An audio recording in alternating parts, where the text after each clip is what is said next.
चरणमा का जिज्ञासाहरू पनि हामी कमरेडसँगै रहनेछौँ र आजको अबको बाँकी समय चाहिँ मैले आदरणीय कमरेडलाई हस्तान्तरण गरेँ। कमरेड हस्, धन्यवाद। सबभन्दा पहिला त डाक्टर जङ्गाल सहित सबै आज जुममा जोडिनुभएका सबै साथीहरूलाई म हार्दिक अभिवादन नमस्कार भन्न चाहन्छु। यो जुम प्लेटफर्म मार्फत विभिन्न आर्थिक सवालहरूमा जुन छलफल गर्दै आउनुभयो मैले थाहा पाएँ। आज हामी बजेटको बारेमा कुरा गर्दैछौँ। यस पूर्व पनि यहाँहरूले यस प्रकृतिका छलफलहरू चलाइसक्नु भएको पनि थाहा पाएँ। ती उपलब्धिहरूमूलक भयो होलान् भन्ने मलाई ठान्दछु। र आज खास गरी बजेटको पूर्व सन्ध्यामा हामी छौँ। म त्यसैमा केन्द्रित भएर केही विचारहरू राख्न चाहन्छु। पहिलो त भर्खरै सरकारले कार्यक्रम गरेको छ जेठ 2 गते। छलफल अहिले चलिरहेको छ र सम्भवतः भोलि त्यसमाथिको छलफल सकिएर प्रधानमन्त्रीले जवाफ दिइसकेपछि भोलि नै नीति तथा कार्यक्रम पारित हुनेछ र त्यसपछि बजेट निर्माणको चरणमा प्रवेश गर्नेछ देश। अहिले यहाँहरूलाई थाहा छ नीति तथा कार्यक्रम जसले चाहिँ बजेटलाई मार्गदर्शन गर्नुपर्छ। करिब 63 पेज लामो 276 वटा बुँदामा व्याख्या गरिएको नीति तथा कार्यक्रमको दस्तावेज तपाईँ हामी सबैको साथ चाहिँ हातमा परिसकेको छ र धेरैले त्यसमा अध्ययन गर्ने मौका पनि पाइसक्नु भएको होला भन्ने म ठान्दछु।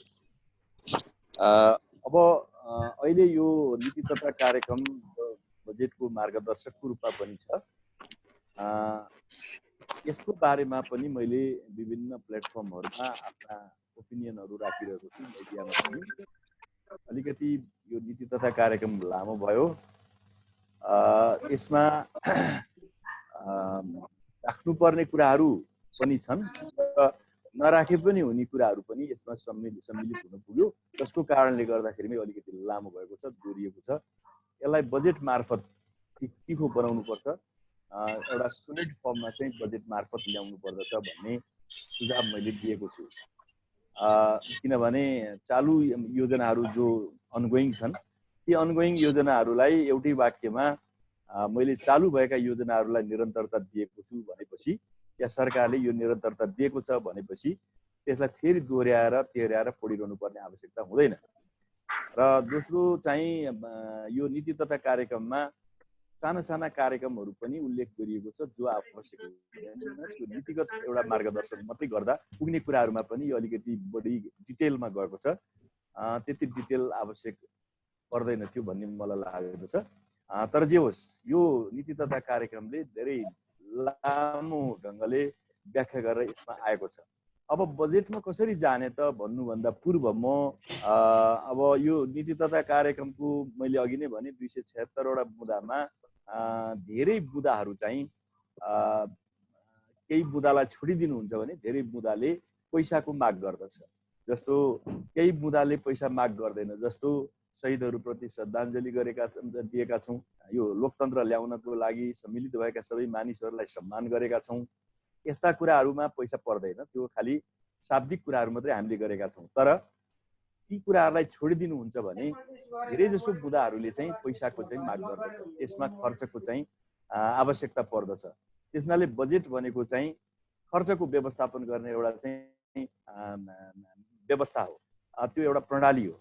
त्यस हुनाले यो केवल चाहिँ के भने दस्तावेजमा उल्लेख गरिदिउँ नभएर उल्लेख गरिने मात्रै विषय नभएर कसरी यो हाम्रो स्रोतको व्यवस्थापन गर्ने, उच्च व्यवस्थापन गर्ने भन्ने कुराको एउटा चाहिँ कुशलता पनि बजेट मार्फत व्यक्त हुनु पर्दछ। या हुन सक्यो भने तब मात्रै देशले काचुली फेर्न सक्छ, अगाडि बढ्न सक्छ। अहिलेको परिस्थिति त्योभन्दा केही विषम छ, जटिल छ। किन जटिल छ भन्दा विगत 2 वर्षदेखि हामी एउटा सामान्य आर्थिक स्थितिबाट एउटा प्रगतिको दिशातिर हामी गइरहेका थियौँ। तर यो बिचमा चाहिँ यस वर्षको प्रारम्भदेखि नै कोभिड-19 यो महामारीको विश्वव्यापी प्रभाव नेपालमा पनि पर्यो र विश्व र नेपाल एकसाथ यो कोभिड-19 को विरुद्धमा सङ्घर्ष गरिरहेको छ, यसबाट मुक्त हुनको लागि प्रयास गरिरहेको छ।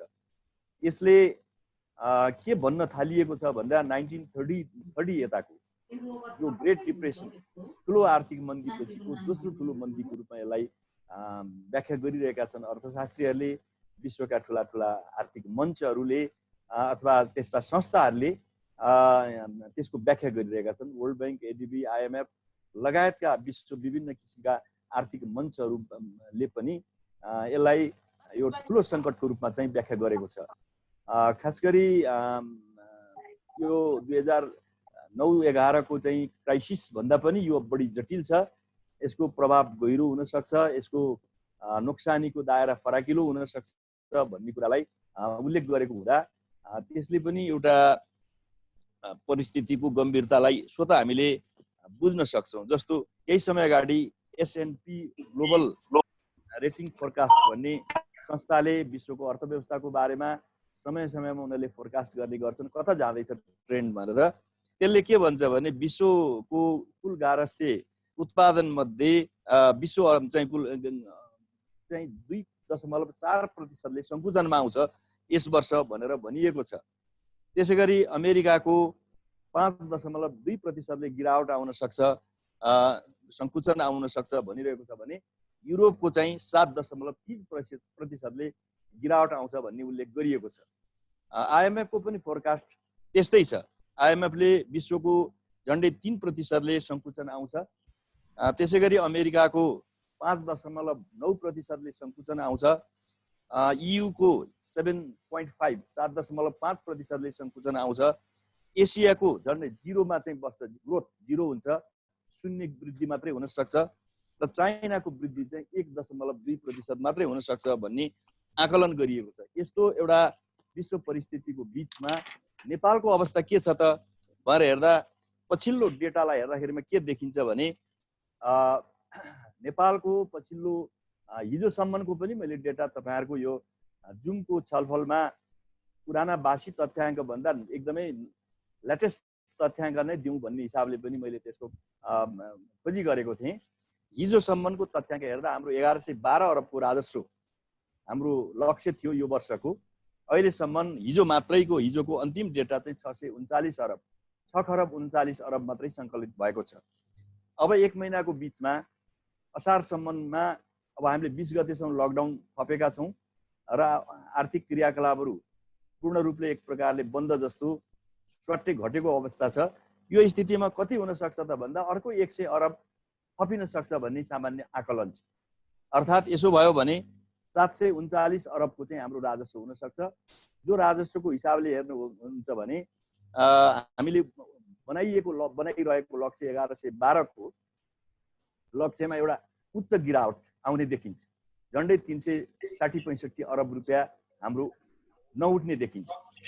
र यसमध्ये पनि यो 739-40 अरब मध्ये पनि करिब 65 देखि 70 अरब रुपियाँ हामीले प्रदेश र स्थानीय तहलाई वितरण गर्नुपर्छ। त्यो हाम्रो राजस्व बाँडफाँडभित्र पर्दछ। त्यसो हुँदा सङ्घमा भित्र रहने पैसालाई हेर्नुहुन्छ भने 675-80 अरब भन्दा रहने स्थिति देखिँदैन।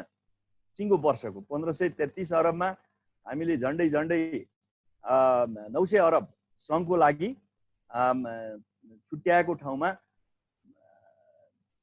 675 मा सीमित भयो र अरू अब तल जाने पैसामा पनि त्यसपछि गिरावट आउने स्थिति हो भने यसले सङ्घको पैसा अहिले फेरि के परिस्थिति छ भन्दा धेरै जसो स्रोतहरू भनेको स्थानीय होस् या प्रदेशको होस्, आफ्नो स्रोतमा भन्दा पनि बढी सङ्घबाट गएको स्रोतमा नै स्थानीय तहहरू प्रदेशहरू भर परिरहेको देखिन्छ। त्यस हुनाले पनि यहाँबाट जाने पैसा घट्ने बित्तिकै प्रदेशको र चाहिँ स्थानीय तहको बजेट र त्यहाँको आर्थिक गतिविधिको आकार चाहिँ उच्च रूपले सङ्कुचनमा आउने देखिन्छ। किनभने गत वर्षको मात्रै तथ्याङ्कलाई हेर्दाखेरिमा गएको वर्ष प्रदेश र स्थानीय तहको दुईटैको पैसा जोड्दाखेरिमा स्थानीय राजस्व केवल 68 अरब मात्रै छ।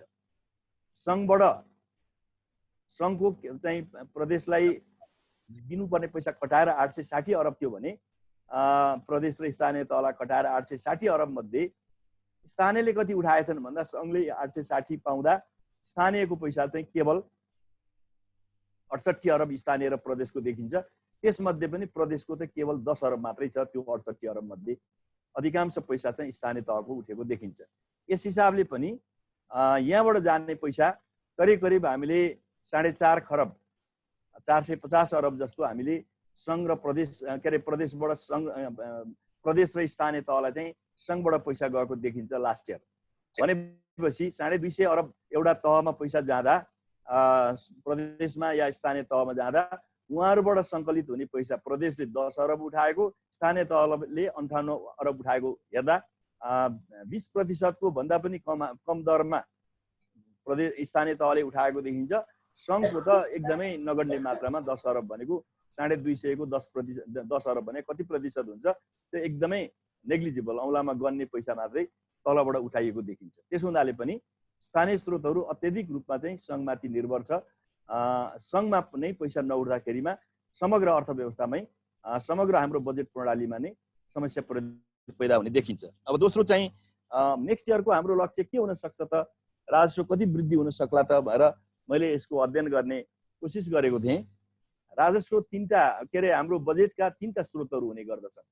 एउटा हाम्रो राजस्व जो सबभन्दा महत्त्वपूर्ण हुन्छ र हाम्रो मेन सोर्सको रूपमा चाहिँ यो रहँदै आएको छ। झन्डै हाम्रो कुल बजेटमा बाह्य सहायता बजेटको बजेट घोषणा गर्दा 65-70% स्वदेशी हुने, 30 देखि 35% चाहिँ बाह्य सहायता रहने गर्दछ। तर बजेटको आर्थिक वर्षको अन्तमा चाहिँ बजेट खर्च भइसकेको स्थितिमा कस्तो रहने गरेको छ भन्दा बाहिरका स्रोतहरू चाहिँ अनेक शर्तबन्दी भएको कारणले नेपालमा खर्च हुन नसक्ने र त्यो पैसा नआउने, धेरै चाहिँ आन्तरिक स्रोतमाथि भर पर्नुपर्ने हाम्रो विगतदेखि नै यो रहँदै आएको छ। त्यो स्थितिमा 80-20 हुने गरेको छ। 80% आन्तरिक स्रोत र 20% बाह्य स्रोत हुने गरेको छ। आर्थिक वर्षको अन्तमा जाँदाखेरिमा बजेट घोषणा गर्दा जे अवस्था भए पनि अन्तमा हामीले प्राप्त गरेको अथवा खर्च भएको अवस्था हेर्दा चाहिँ त्यस्तो देखिने गरेको छ। त्यस हुनाले पनि धेरै हाम्रो आन्तरिक स्रोतमाथि विगतदेखि नै हामी भर पर्दै थियौँ भने यसपालि पनि भर पर्नुपर्ने चाहिँ स्वदेशी स्रोतमाथि बढी छ। तर पैसा चाहिँ उठ्न सक्ने स्थितिमा धेरै नै कमी गिरावट आएको अवस्था छ। त्यस हुनाले एउटा हाम्रो राजस्व त्यो अवस्था छ। दोस्रो हाम्रो वैदेशिक सहायता छ, जसभित्र ऋण र अनुदान दुईटै पर्दछ। वैदेशिक सहायताभित्र हाम्रो केही बहुपक्षीय अनुदान र ऋण हामीले प्राप्त गर्छौँ। खास गरी वर्ल्ड ब्याङ्क, एडिबी ले हामीलाई दिने गर्छन्, युरोपियन ब्याङ्क या चाइनाको इन्टरनेसनल इन्फ्रास्ट्रक्चर ब्याङ्क जस्ताबाट हामीले केही पैसा प्राप्त गर्ने गर्दछौँ। त्यो बाहेक हामीलाई बाइल्याटरल द्विपक्षीय अनुदान चाहिँ ऋण सहायता हामीले लिने गर्दछौँ। विभिन्न देशले हाम्रो देशलाई दिने, अमेरिकाले हामीलाई दिने, बेलायतले हामीलाई दिने, जापानले दिने या अरू देशहरूले चाहिँ इन्डिया, चाइनाले दिने, यी सबै कुरा गरेर नै हाम्रो चाहिँ बजेट प्रणाली चाहिँ बन्ने गरेको छ। र त्यसपछिको तेस्रो स्रोत भनेको हाम्रो आन्तरिक ऋण हो। आन्तरिक ऋण गत वर्ष हामीले यो चालु वर्षमा हामीले 195 अरब उठाउन सक्छौँ भन्ने हिसाब गरेका थियौँ र केही समय अगाडिसम्म पनि हामीले 55 अरबसम्ममा चाहिँ सीमित हुने कि भएर अर्थ मन्त्रालयको त्यो खालको सोचाइ थियो। तर अहिले पछिल्लो डेटा हेर्दाखेरिमा 130 अरब हामीले चाहिँ आन्तरिक ऋण उठाइसकेका छौँ। 195 मध्ये 130। किन त्यसो गर्नु पर्यो भन्दा हाम्रो क्यास फ्लोमा नै यति ठुलो समस्या आइपर्यो कि रेभेन्यू घट्ने बित्तिकै हाम्रो क्यास फ्लोमा चाहिँ समस्या पर्यो। यता रेमिट्यान्स आउँदाखेरिमा कमी आउन थालेपछि त्यसले पनि क्यास फ्लोलाई सङ्कुचित गर्यो र सँगसँगै हाम्रो बाह्य सहायता भनेको चाहिँ हामीले पहिला खर्च गर्ने, त्यसपछि उनीहरूले चाहिँ पे गर्ने, भुक्तानी गर्ने, त्यो खालको चाहिँ रिमर्स गर्ने प्रणाली हुन्छ। त्यसो हुने बित्तिकै त्यो पछाडि मात्रै पैसा आउने, हाम्रो काम नभएको अवस्थामा पैसा नआउने हुँदा त यसपालि बाह्य सहायताको पक्ष झन्डै हामीले 356 अरब बाहिरबाट आउँछ कि भन्ने हाम्रो अनुमान थियो। त्यो पैसा पनि धेरै नै सङ्कुचित हुने अहिलेको तथ्याङ्कले देखाएको छ। त्यसो हुँदा हाम्रो अब नेक्स्ट इयर के हुने त भन्दा यो 3टा कुरालाई हेऱ्यो भनेदेखि सामान्यतया हामीले चाहिँ 20% को चाहिँ ग्रोथ, रेभेन्यू ग्रोथ हुन्छ भन्ने लक्ष्यका साथ यो वर्ष जति रेभेन्यू चाहिँ प्राप्त हुन्छ त्यो नेक्स्ट इयरलाई चाहिँ त्यही हिसाबको टार्गेट गरेर हामीले अर्को वर्षको योजना निर्माण गर्ने गर्दछौँ। तर यस वर्ष चाहिँ 20% को टार्गेट पनि फुलफिल भएन। त्योभन्दा धेरै तल रहेको हुनाले अर्को वर्षको चाहिँ टार्गेट के हुन्छ होला भन्दा त्यसलाई हामीले अर्को साइडमा हेर्नुपर्ने अवस्था देखिन्छ। भर्खरै यहाँहरूलाई जानकारी छ, हामीले 8.5% को आर्थिक वृद्धि दर राख्ने चेष्टा गरेका थियौँ बजेट मार्फत। तर त्यो पछिल्लो समय CBS ले चाहिँ करिब 2.28% को अनुमान गरेको छ वैशाख महिनासम्मको डिटेल्सलाई हेर्दा। असार मसान्तसम्म पुग्दाको फाइनल रेकर्डमा हेर्दाखेरि फाइनल डेटालाई आधार मान्दाखेरिमा 2% को हाराहारी भन्दा धेरै माथि जाने अवस्था देख्दिनँ म, किनभने अहिले पनि त्यो समस्या छ। 2% भन्दा माथि जान सक्ने अवस्था देखिन। सम्भवतः त्यो 2% मा बस्ला। त्यस्तो भयो भने अर्थतन्त्रका जम्मा 15वटा सेक्टरबाट हामीले जो चाहिँ GDP क्याल्कुलेट गर्छौँ, मूल्य अभिवृद्धि कति भयो त लास्ट इयरको तुलनामा भनेर, त्यो 15वटा सेक्टर मध्ये अधिकांश सेक्टरहरू बढी नै जोखिममा परेका छन्। कतिपयको नेगेटिभ अवस्था चाहिँ देखा परेको छ। कतिपय क्षेत्रको होटल पर्यटन क्षेत्रको वृद्धिमा नकारात्मक स्थिति देखा परेको छ, नकारात्मक एउटा चाहिँ ग्रोथ देखा परेको छ।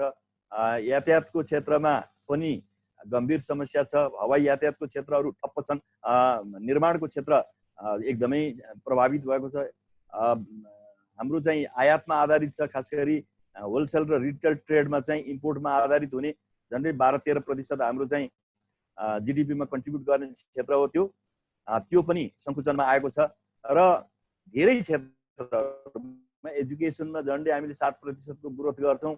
त्यो पनि हाम्रो कतिपय समयदेखि विद्यालय बन्द छन्। यस क्षेत्रमा पनि समस्याहरू छन्। प्राइभेट विद्यालयहरू छन्, त्यसका धेरै टिचरहरू अहिले अब जागिर कन्टिन्यू हुने कि नहुने, ती मान्छेको भविष्य के हुने भन्ने चिन्तामा छन्। विद्यालयको चाहिँ पठन पाठनमा प्रतिकूल प्रभाव छ, विद्यार्थी सङ्ख्यामा प्रभाव पर्ला।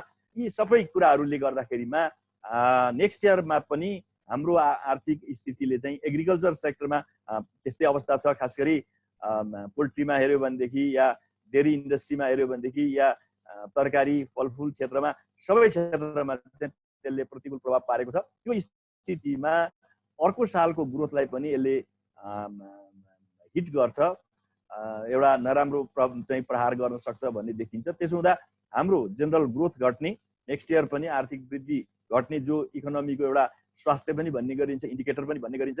ग्रोथ घट्दाखेरिमा अपर्च्युनिटी घट्ने भयो, इम्प्लोइमेन्ट घट्ने भयो। हाम्रो चाहिँ अर्थतन्त्रको विस्तारमा चाहिँ के भने हुन नसक्ने भयो, सङ्कुचन आउने भयो। त्यो सबै कारणले गर्दाखेरिमा नेक्स्ट इयर यसको प्रभाव हाम्रो आर्थिक वृद्धिमा पनि नकारात्मक पर्ने एउटा स्थिति देखा परेको छ। र अर्को साल सामान्यतया हेर्दा कति हाम्रो रेभेन्यू होला भनेर एउटा पूर्वानुमान गर्दाखेरिमा 800 देखि 850 अरबको चाहिँ पैसा उठ्न सक्ने देखिन्छ। 800 850 भयो भने 1112 अरबको यसपालिकै लक्ष्य भन्दा 800 850 अरबमा गर्दा हामीले करिब 100 अरब या 110 अरबसम्म स्थानीय तह र प्रदेशलाई बाँड्नुपर्ने हुन्छ राजस्व बाँडफाँडमा। भनेपछि 800 850 अरबमा चाहिँ 100 अरब त्यसमा माइनस गर्ने भने 700 750 अरब भित्रको हामीले रेभेन्यूमा हामी सीमित भएर हामीले टार्गेट बनाउनु पर्ने हुन्छ। दोस्रोतर्फ हामीले वैदेशिक सहायताको पैसामा पनि गिरावट आउन सक्ने सम्भावना छ। किन भन्दा यस वर्ष सबैको माग छ, सबै पैसा सबै विश्वव्यापी रूपमा प्रभाव परेको हुनाले, यद्यपि हामी एउटा LDC कन्ट्री भएको हुनाले वर्ल्ड ब्याङ्कले ADB-ले हामीलाई केही बजेट सपोर्ट गर्ने कुरा पनि गरेका छन्। कोभिडसँग सम्बन्धित भएर खास गरी कोभिडलाई स्वास्थ्य क्षेत्रमै केही कन्ट्रिब्युट गर्न पर्ने, त्यसैमा चाहिँ सीमित भएर चाहिँ प्रोजेक्ट परियोजना बनाउनको लागि केही पैसा दिने कुराको सुनिश्चितता पनि गरेका छ। खास गरी भर्खरै ADB-ले के अरे वर्ल्ड ब्याङ्कले हामीलाई 29 मिलियन 2 करोड 90 लाख भनेपछि 2 अरब 90 झन्डै 3 अरब रुपियाँ हामीलाई सहुलियत के अरे दिन्छु भनेर भनेको छ। त्यसै गरी IMF-ले 29 करोड रुपियाँ हामीलाई चाहिँ त्यो ऱ्यापिड क्रेडिट फेसिलिटी भनेर चाहिँ दिने गरेको छ, जसले हामीलाई खास गरी हाम्रो चाहिँ भुक्तान सन्तुलन, खास गरी फरेन करेन्सी रिजर्भमा पनि प्रभाव पार्छ कि हिट गर्छ कि भन्ने हिसाबले पनि यो पैसा हामीले चाहिँ प्राप्त गरेका छौँ र अरू केही थपिन पनि सक्ने कुरा गरेको छ।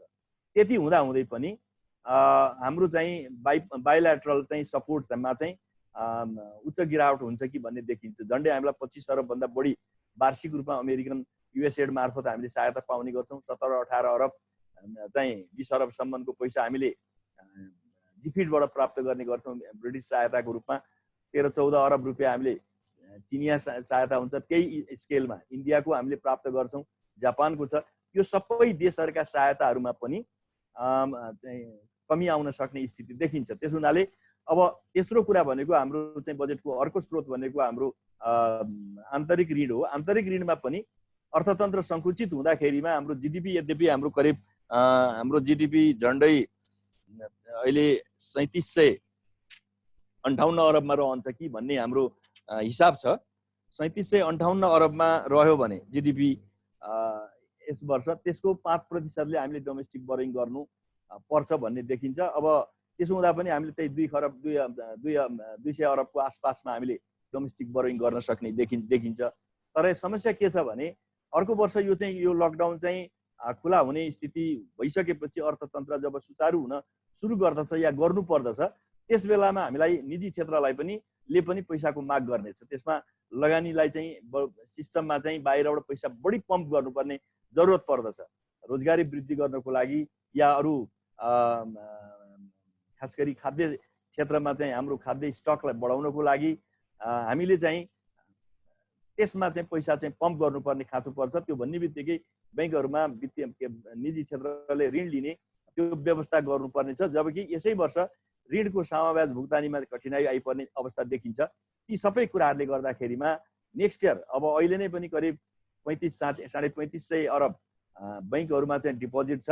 त्यसमध्ये करिब 3200 अरब चाहिँ ऋण लिइसकेका छन्। अब बैंकसँग ऋण दिन सक्ने क्षमताको पैसा अलमोस्ट स्याचुरेटेड छ, धेरै पैसा छैन। त्यसो हुनाले बैंकबाट चाहिँ यो धेरै पैसा सरकारले तानिदियो भने स्वाभाविक रूपमा प्राइभेट सेक्टरले पैसा पाउन सक्दैन र प्राइभेट सेक्टरले चाहिँ यदि लगानीको लागि ऋण पाएन भनेदेखि उसको व्यवसायले चाहिँ विस्तार गर्न नसक्दाखेरिमा त्यसबाट उत्पन्न हुने रोजगारी र अन्य आर्थिक वृद्धिको काममा पनि या रेभेन्यू वृद्धिमा पनि सरकारलाई घाटा पुग्ने स्थिति देखिन्छ। त्यसो हुनाले पनि यी जम्मै कुराको एउटा चाहिँ ठिक ढङ्गको यो पिक्चरलाई चाहिँ अध्ययन गरेर अब हामीले बजेटमा चाहिँ एलोकेट गर्नुपर्ने खाँचो म देख्दछु।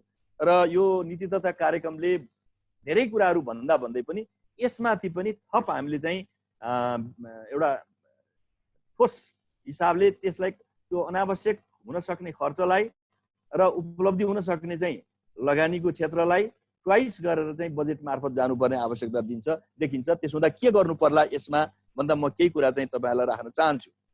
पहिलो, खर्चलाई कटौती गर्नुपर्ने उच्च आवश्यकता देखिन्छ। त्यसो हो भने चालु खर्चमा चाहिँ बढी नै कटौती गर्न सकिन्छ र गर्नुपर्छ भन्ने चाहिँ मेरो धारणा छ। झन्डै 30% को हाराहारीमा चालु खर्च कटौती गर्न सकिन्छ भन्ने मेरो चाहिँ अनुमान छ। यद्यपि हामीलाई चालु खर्चको उच्च बर्डन छ। तपाईँलाई भनौँ गएको वैशाख मसान्तसम्ममा पेन्सनबाट गएको पैसा मात्रै 53 अरब रुपियाँ छ। यसरी हामीलाई यो तिर्नै पर्ने जुन किसिमको बर्डन छ त्यो बर्डन चाहिँ चुलिँदै पनि गएको छ। चालु खर्च यसरी थपिँदै पनि गएको छ कि त्यसलाई हामीले कटौती गर्न सक्दैनौँ। तर कटौती त्यसमा गर्नुपर्ने केही एरियाहरू छन्। जस्तो उदाहरणको लागि पहिलो हामीले चाहिँ यसपालि गाडी नकिन्ने भन्न सक्छौँ। गाडीको मर्मतमा लगाउने पैसालाई कटौती गर्ने कुरा गर्न सक्छौँ। भवन र अन्य मर्मतमा लगाउने पैसालाई चाहिँ उच्च कटौती गर्ने त्यो गर्नुपर्दछ भन्ने लाग्दछ। र त्यसमा एउटा प्रणालीकै विकास गर्नुपर्ने खाँचो पनि के छ भने सरकारी कर्मचारीहरूलाई कार्यालयमा चाहिँ सबैलाई गाडी पाउने या मोटरसाइकल पाउने अर्को पाउने जो बन्दोबस्त हामीले गर्दै आएका छौँ त्यसलाई पुनर्विचार गरेर अब त्यो प्रणालीलाई चाहिँ रोकेर अब निजी व्यक्तिहरूले नै आफै गाडी लिउन् र बढी गाडी भत्ता दिने प्रणाली गर्यौँ भनेदेखि यसमा चाहिँ सरकारले गर्ने गरेको खर्चमा उच्च गिरावट ल्याउन सकिन्छ, कटौती गर्न सकिन्छ। यस प्रणालीतर्फ जानु ढिलो भइसकेको थियो पहिले पनि। अब यो चाहिँ सङ्कटको बेलामा यसतर्फ जानु उचित हुन्छ भन्ने मलाई लाग्दछ। एउटा यसको लागि निकै ठुलो निर्णय गर्नुपर्छ। सबभन्दा पहिला त प्रधानमन्त्रीदेखि मन्त्रीहरू सबैले यसमा त्याग गर्नुपर्दछ। किन भन्दा पहिलेदेखि एउटा प्रश्न के उठ्ने गर्छ भने सबभन्दा धेरै राजनीतिक क्षेत्रका मान्छेहरूले डिसिप्लिन्ड नभएर मन्त्री भएर छोडिसकेपछि पनि सरकारी गाडी बोकिरहने या मन्त्री भइरहेको बखतमा पनि परिवारका सदस्यहरूलाई चढाउनको लागि विभिन्न किसिमका गाडीहरू एकभन्दा बढी गाडी चाहिँ जो सरकारले दिने मन्त्रीलाई दिने गाडी भन्दा पनि अन्य गाडीहरू पनि मागेर त्यसलाई चलाउने यो सबै क्षेत्रमा भएका जो अव्यवस्था छ यसलाई कटौती गर्नुपर्दछ। दोस्रो एउटा साइकोलोजिक कुरा पनि के छ भने मन्त्रीहरू जिल्लामा गए भनेदेखि त्यहाँका प्रहरी र त्यहाँका चाहिँ सिडिओ चाहिँ उनीहरूका स्वागत र विदाईमा चाहिँ दौडिनु पर्ने र उनका गाडीमा तेल हालिदिन र उनीहरूलाई बसोबासको लागि व्यवस्था गर्नको लागि नै दौडधुप गर्ने जो प्रणाली हाम्रो विकसित हुँदै आएको छ यसलाई पूर्ण रूपले रोक्नु पर्दछ। मन्त्री आफ्नो काममा जान्छन्, त्यसको लागि सबै मान्छेहरू दौडधुप गर्नुपर्ने जरुरत हुँदैन। उनीहरूको सुरक्षामा व्यवस्था गरिदिने कुरा बाहेक उनीहरूकै पछि लाग्दा त्यहाँका जिल्लाका कामहरू पनि नोक्सान भएको र काममा कुनै चाहिँ गति नआएको कारण मध्ये एउटा कारण त्यो पनि देखिन्छ। कहीँ चाहिँ भिजिट भयो भनेदेखि लावा लस्कर लागेर मान्छेहरू हिँड्ने र त्यसपछि त्यसैमा धेरै समय बिताउँदाखेरिमा साँचो काम गर्नको लागि चाहिँ समय नदिने जस्ता परिपाटी जो विकसित हुँदै आएका छन् त्यसलाई रोक्नुपर्छ। त्यो पञ्चायत कालको चाहिँ प्रणाली त्यसपछि पनि बहुदल कालमा पनि त्यसमा कुनै परिवर्तन आएको छैन र कतै मान्छे चाहिँ के भने स्वागत गर्न आइदिएन भनेदेखि मन्त्रीहरूले नै ठुलो आँखाले हेर्ने र त्यस्ता कर्मचारीलाई सरुवा गर्ने या दागा धर्ने जो खालको चाहिँ मनोदशा छ त्यो मनोदशाबाट चाहिँ सबै मान्छे चाहिँ बाहिरिनुपर्छ भन्ने मलाई लाग्दछ। त्यस्ता कुराले पनि हाम्रो खर्चमा चाहिँ धेरै कटौती हुन सक्छ। तेस्रो, अब एउटै चाहिँ मन्त्रालयमा एउटै भवनमा धेरै मन्त्रालय राख्ने, हरेक मान्छेलाई अलग मन्त्रालयमा अलग भवन चाहिँ अलग मन्त्रालयमा राख्नुपर्ने आवश्यकता छैन। एउटै भवनमा धेरै कार्यालय राख्ने यो प्रणालीलाई पनि अब चाहिँ व्यवस्थित गरेर जानुपर्छ। यसो गर्यो भने जमिनको जो अनावश्यक रूपले चाहिँ घर बनाएर चाहिँ जमिनको प्रयोग भइरहेको छ, जमिनलाई चाहिँ नोक्सान गरिरहेका छौँ हामीले, त्यसलाई पनि हामीले कटौती गर्नुपर्ने खाँचो छ। राम्रा जमिनहरूलाई खेतीमा प्रयोग गर्नुपर्ने या अरू इन्डस्ट्रीयल र अरू क्षेत्रमा चाहिँ प्रयोग गर्नुपर्ने जमिनलाई हामीले जम्मै घर बनाएर सक्ने र त्यो खालको प्रणालीलाई पनि अब चाहिँ एकदमै ध्यान दिनुपर्ने खाँचो छ। यस्ता केही तरिकाहरू र यो वर्ष हाम्रो चाहिँ करिब 1 वर्षमा चाहिँ 20,000 भन्दा बढी सेना पुलिस र कर्मचारीहरूको रिटायरमेन्ट हुन्छ। ती रिटायर भएर गएका कर्मचारीमा प्राविधिक तर्फको कर्मचारी चाहिँ भर्ना गर्नै पर्छ, नत्र भने काम नै बर्बाद हुन्छ।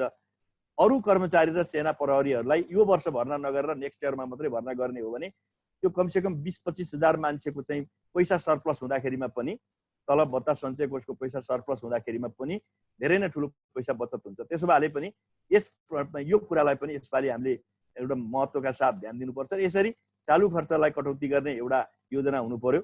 दोस्रो, पुँजीगत खर्चतर्फ के गर्ने भन्दा पुँजीगत खर्चमा जम्मै योजनाहरू सम्पन्न गर्ने, एकैचोटि सम्पन्न गर्ने भन्ने सोचबाट कुनै पनि योजना चाहिँ अगाडि बढ्दो रहेनछ र हाम्रा 22 वटा चाहिँ राष्ट्रिय गौरवका आयोजना भनेका छौँ। त्यो राष्ट्रिय गौरव भन्ने नाम भन्न पनि गाह्रो भइसक्यो। 20 वर्ष लगाएर कुनै राष्ट्रिय गौरवका योजना बन्ने कुरा हुँदैन। 2 वर्ष 4 वर्ष 5 वर्षमा ठुल्ठुला योजना बनाउन सके मात्रै ती गौरव गर्न लागेका योजना हुन्छन् र त्यसबाट कुनै परिणाम र प्रतिफल पनि आउँछ।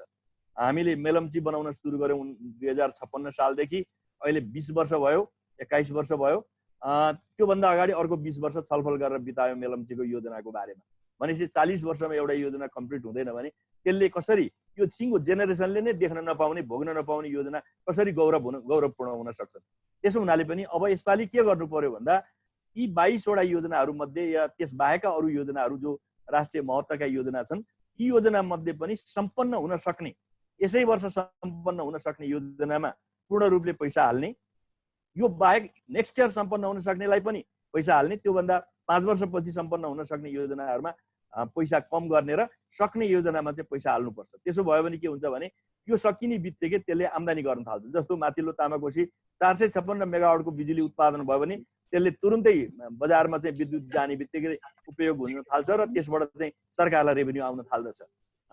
त्यसको प्रतिफल चाहिँ हामीले प्राप्त गर्न थाल्छौँ। त्यसै गरी मेलम्ची आयोजना चाहिँ निर्माण सम्पन्न भयो भने त्यो पानी दिएर त्यसको पनि हामीले रेभेन्यू सङ्कलन गर्ने, पानी कर सङ्कलन गर्ने त्यो काम गर्न सक्छौँ। त्यस्तै हामीले भैरवा र पोखरा एयरपोर्ट सम्पन्न गऱ्यौँ भने त्यसलाई हामी सञ्चालनमा ल्याएर त्यसलाई पनि आम्दानीको बनाउन सकिन्छ। यद्यपि यो उडानमा केही समस्या होला केही समय उडान क्षेत्रमा।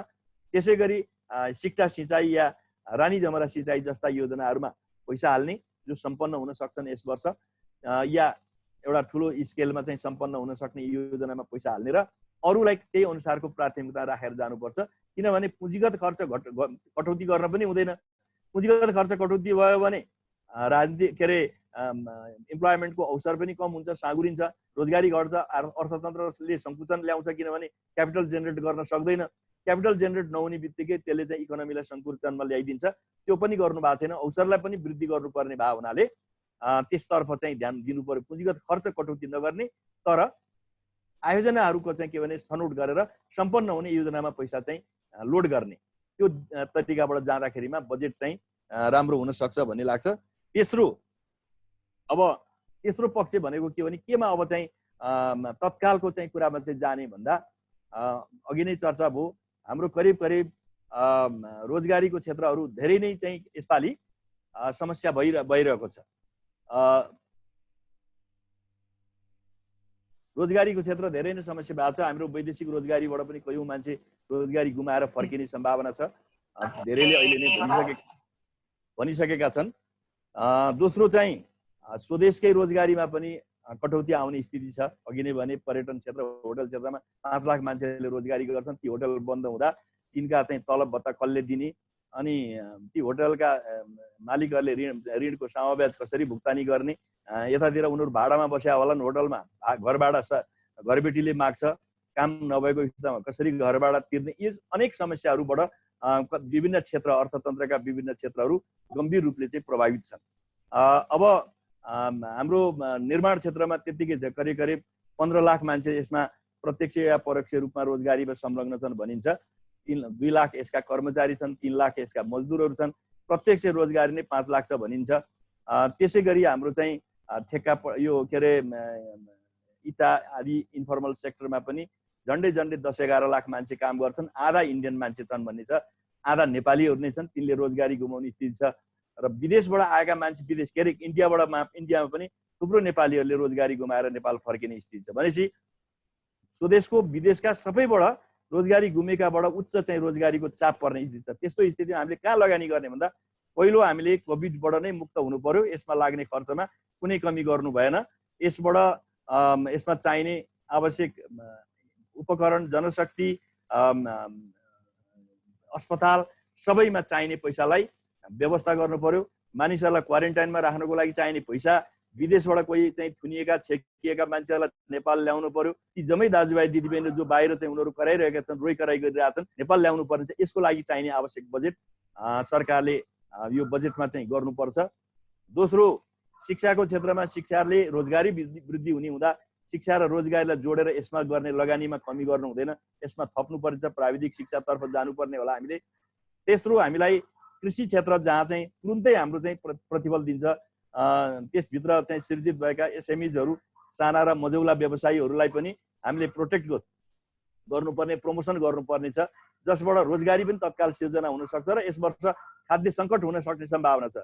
भारतले हामीले धेरै त्यहाँबाट खाद्यान्न ल्याउँछौँ, त्यसले निकासा रोक्न सक्ने सम्भावना छ। भनेपछि विदेशमा बसिरहेका 10-15 लाख 20 लाख मान्छे नेपाल फर्किने, जो बाहिरै खाइन्थे, किनेर खान्थे, तिनलाई शुद्ध पनि उनीहरूको माग सहितको चाहिँ हाम्रो चाहिँ खाद्यान्न चाहिँ उत्पादन बढाउनु पर्ने स्थिति थप समस्यामा हामी छौँ। त्यसो हुँदा हाम्रो हिजोको उत्पादनले मात्रै नपुग्ने स्थिति छ भने विस्तार गर्नुपर्ने, बाहिरबाट चाहिँ आयातमा, यहाँ नेपालमा आउने आयातमा रोक लाग्न सक्ने, भनेपछि हामीले कृषिमा चाहिँ बढी जोड दिएर यसपालि उत्पादनमा बजेट केन्द्रित गरेर लाग्नुपर्ने छ। यसले हाम्रो रोजगारीलाई पनि साथ दिन्छ। त्यसपछि अर्को भनेको रोजगार र श्रम र रोजगारको क्षेत्रमा विदेशबाट विभिन्न सिप बोकेर आएका, स्वदेशका पनि सिप भएका मान्छेलाई व्यक्तिगत या सामूहिक रूपमा चाहिँ उनीहरूलाई आवश्यक रकम सिड मनी उपलब्ध गराउने र उनीहरूको सिप अनुसारको स्वरोजगार हुने व्यवसायहरू, उद्यमहरूमा लिएर जाने, या एकजना व्यक्तिले 2 जना मान्छेलाई रोजगारी दियो भने त्यस हिसाबले पनि 2 जना 4 जना कति सक्छन् त्यसमा इन्करेज गर्ने काम गर्नको लागि पनि हामीले पैसाको आवश्यकता पर्छ। यसमा सरकारले केन्द्रित भएर सोचेर ल्याउनु पर्छ। र लास्टली के भन्न चाहन्छु भने बजेटमा के कुरामा ध्यान दिनुपर्दछ भन्दा यो जो सङ्कटग्रस्त व्यावसायिक क्षेत्र छ त्यसको सङ्कटको दायरालाई हेरेर, त्यसको गहिराईलाई हेरेर जुन क्षेत्र सबभन्दा बढी चाहिँ प्रभावित छ त्यसलाई उद्धार गर्ने र अरू क्षेत्रहरूमा चाहिँ तदनुरूपको व्यवस्था गर्ने गरी चाहिँ हामीले यो बजेटबाट चाहिँ राहतको प्याकेज दिन सक्नुपर्छ। एग्रिकल्चर सेक्टर जहाँ चाहिँ साना र मझौला व्यवसायीहरू ठुलो जोखिममा छन्, समावेश भुक्तानी गर्न नसक्ने, अहिले कतिको गाई फार्म नै दुध बिक्री हुँदैन, बन्द गर्नुपर्ने स्थिति छ। यता ब्याङ्कले चाहिँ लिलाम गर्ने, घर जग्गा नै लिलाम गर्ने खतरा छ। अर्कोतर्फ पोल्ट्रीहरूको त्यस्तै छ, अरू क्षेत्रको त्यस्तै छ। त्यसै गरी अब खास गरी यो के अरे पर्यटन होटल क्षेत्रमा अघि नै मैले भनिसकेँ, त्यसको समस्या छ। यातायातको क्षेत्र छ, 4 महिनादेखि बस नचल्ने हुँदाखेरिमा बसमा या चाहिँ पब्लिक ट्रान्सपोर्टेसनमा लगानी गर्ने सामान्य मान्छेहरू हुन्छन्। अब ऋण जम्मै किस्तामा गरिरहेका हुन्छन्, किस्ता तिर्ने कसरी, त्यहाँ काम गर्ने कामदारलाई तलब दिने कसरी, यस खालका समस्याहरू मौजुदा छन्। हवाई यातायातको क्षेत्रमा त्यस्तै छ। म अब सक्छु। अब जो यो कट भयो भने हजुरले फेरि जोइन गरिदिनु होला कमरेड। म सक्छु, अब मैले सक्नै लागे। यस हिसाबले पनि यो सङ्कटग्रस्त आर्थिक क्षेत्रलाई बढी उद्धार गर्ने गरी उनीहरूलाई छिटो त्यसबाट चाहिँ बाहिर ल्याउनको लागि चाहिने राहतको प्याकेज भनेपछि तीनटा कुरालाई खर्च कटौती, सम्पन्न हुन सक्ने पुँजीगत क्षेत्रमा बढी पैसा चाहिँ लोड गरेर त्यसमा अगाडि लाने नयाँ योजनातर्फ जाँदै नजाने यस वर्ष। तेस्रो भनेको अघि भनेका जस्ता रोजगारी सृजना हुन सक्ने र बढी कोरोना स्वास्थ्यसँग सम्बन्धित एग्रिकल्चर, शिक्षा, रोजगारी